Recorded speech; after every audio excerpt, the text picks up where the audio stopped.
What up? And welcome to another episode of From the Script to the Screen. And welcome to the My Hero edition of From the Script to the Screen, going over season 6, episode 20, which just released. And as always, you guys know I like to go over the manga chapters that it covered. We're on volume 32. This week went over chapters 310, 11, and 12. Enjoyed this week's episode a lot. Shout out to Studio Bones, as always. Did a great job of adding to this great manga. I like the way they were able to flesh out the panels, bring them to life. Great soundtrack this season, like I always mention. And I enjoyed some of this week's episode because I was able to see more detail and things I feel like we didn't get to see in the manga, so it was cool.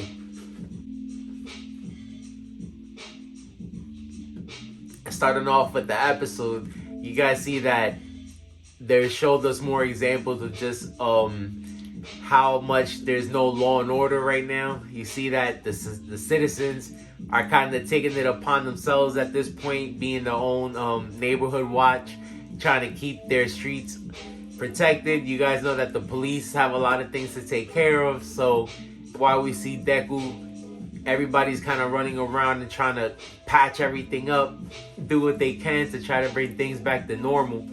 So we see just how uneasy and just how everybody is unrest. During this time, one of my favorite panels this week,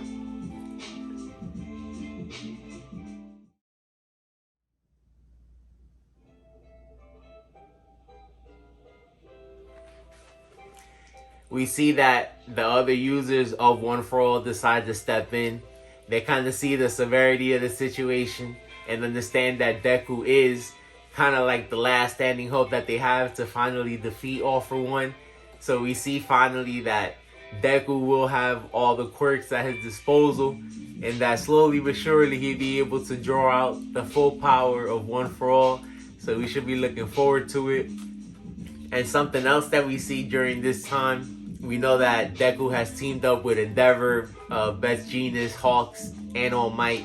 We see, like I said, that even now, the villains, it's a free-for-all for them. They're kind of able to do what they want again because the police have a lot of things on their hands. But like I mentioned before, we see how third party, kind of like the black market of these superhero items are, I would say, dangerous in the hands of civilians. That's what we see Endeavor and them run up to. Something like he said that could have been used for construction. An all-purpose item can be used in a negative way if in the hands of the wrong people. So we see just how much of a dangerous situation Japan has on their hands, and they really do have a free-for-all going on.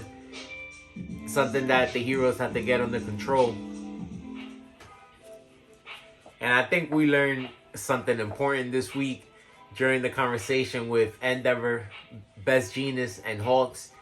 They're talking about All For One and the fact that they're trying to understand why they feel Shigaraki is so important to the cause and why his hatred is so necessary. They do understand the fact that One For All has 8 personalities, 8 souls in it, which is something that would be hard to overcome. But they wonder why All For One wasn't able to do it himself. And it's something that I do think is true. I forgot and realized during this time, and that All For One is the true demon lord. Somebody that doesn't necessarily have a care himself. I feel like it's just something he's trying to do. See if and how far he's able to take over. Because he doesn't necessarily have hate, like they mentioned, for the previous users of One For All. The fact also that he's able to take care of them, I would assume, with no real problem at all. I think that he needs Shigaraki is the most important thing for this plan to come to fruition, and why we see that so much emphasis is put around him, and why they still kind of have to take the back seat, wait for Shigaraki to be completed. They say how All For One might not really have a soul or no heart. And I just think that he doesn't really have hate for his brother. We know that his brother just resists him. And so he's trying to make his brother fall under his control. During this whole conversation, One of my other favorite panels this week was finally the appearance of Lady Nagant.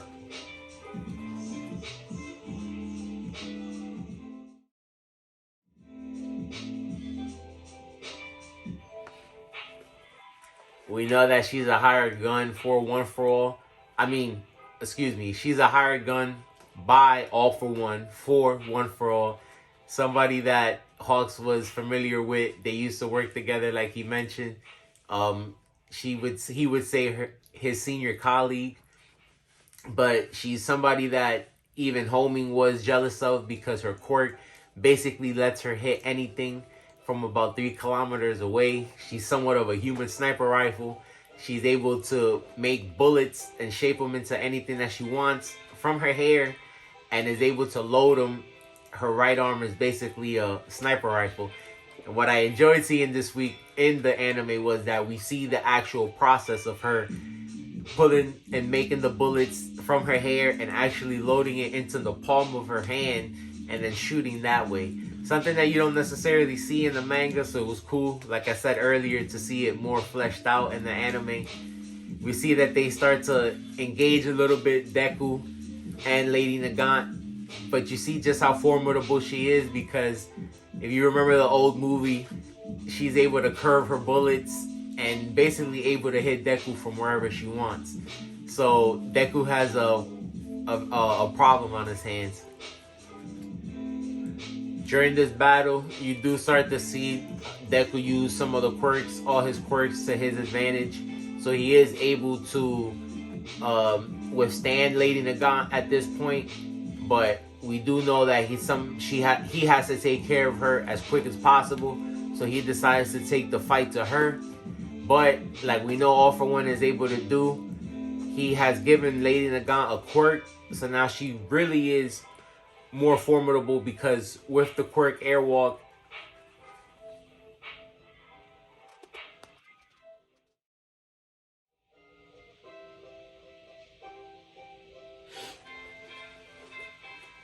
you see now that she's really on the move.